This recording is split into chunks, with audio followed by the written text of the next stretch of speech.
Like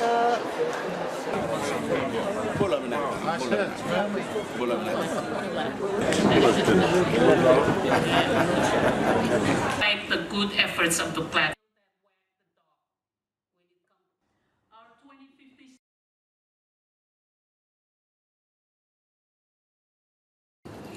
Your Excellencies, ladies and gentlemen, Bula Vinaka, good naben, and a very good evening to you all. I am delighted to be here to make the opening remarks in the support of the 2050 pathway, which I regard as a very important framework in which our Grand Coalition operates. The initiative, as you know, Your Excellencies, ladies and gentlemen, launched at COP22 by France and Morocco, has been steadily gaining traction from all across the Grand Coalition.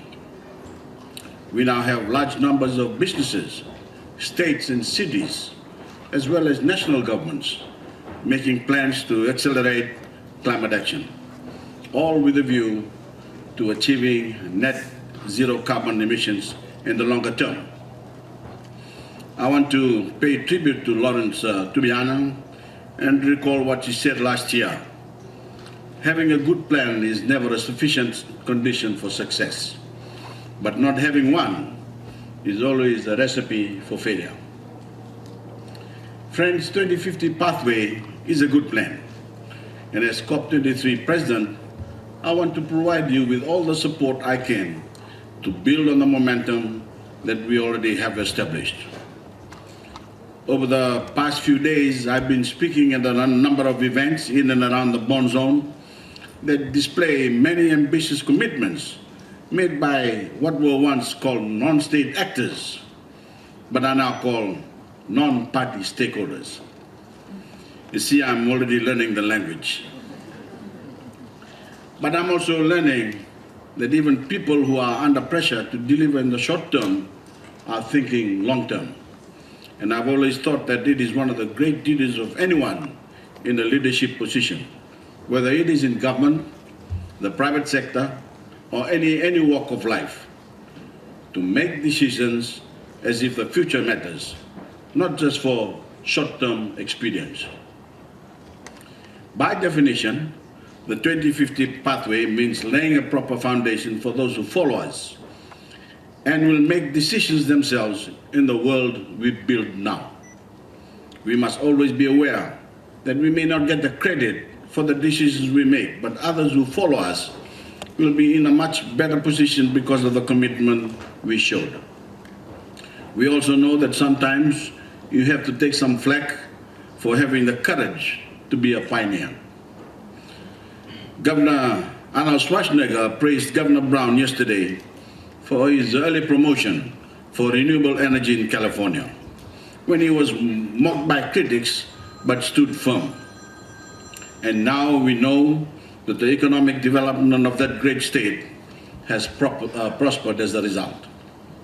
So courage has its dividends, and no matter where we come from in the world, it's the courage to make the necessary changes and confidence in the future that really matters. Friends, look at what we have achieved in China, where there is a plan, and what has been achieved in China, where there is a plan where the human, financial, and technical resources have been mobilized at scale to develop more affordable renewable energy.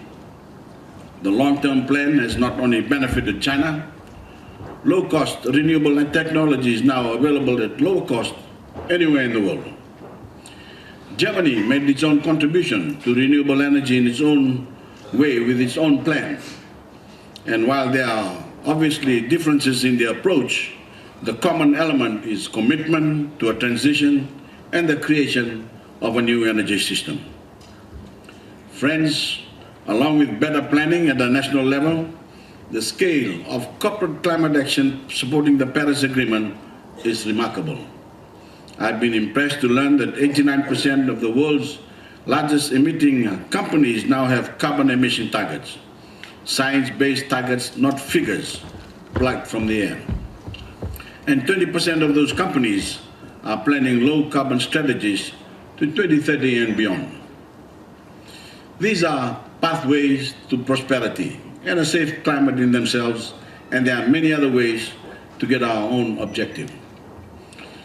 Many of you here will doubtless have your own plans, and your knowledge and experience will be shared throughout this process, which is why our Grand Coalition is an open movement, open to anyone, open to anybody with the ability to design and execute a plan.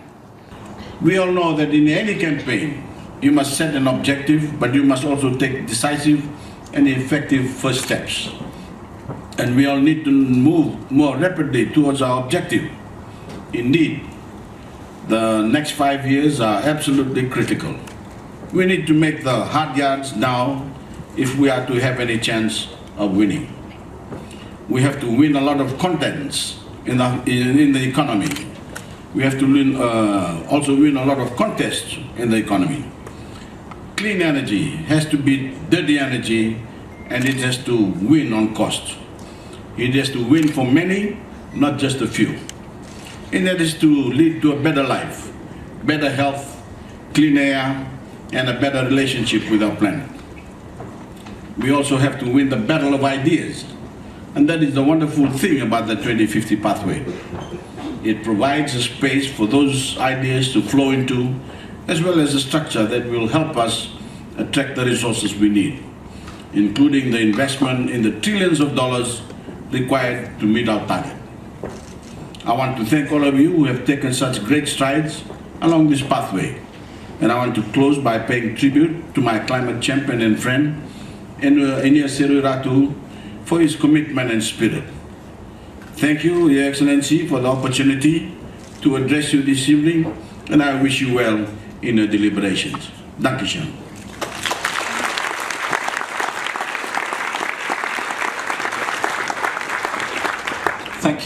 Thank you very much, Prime Minister.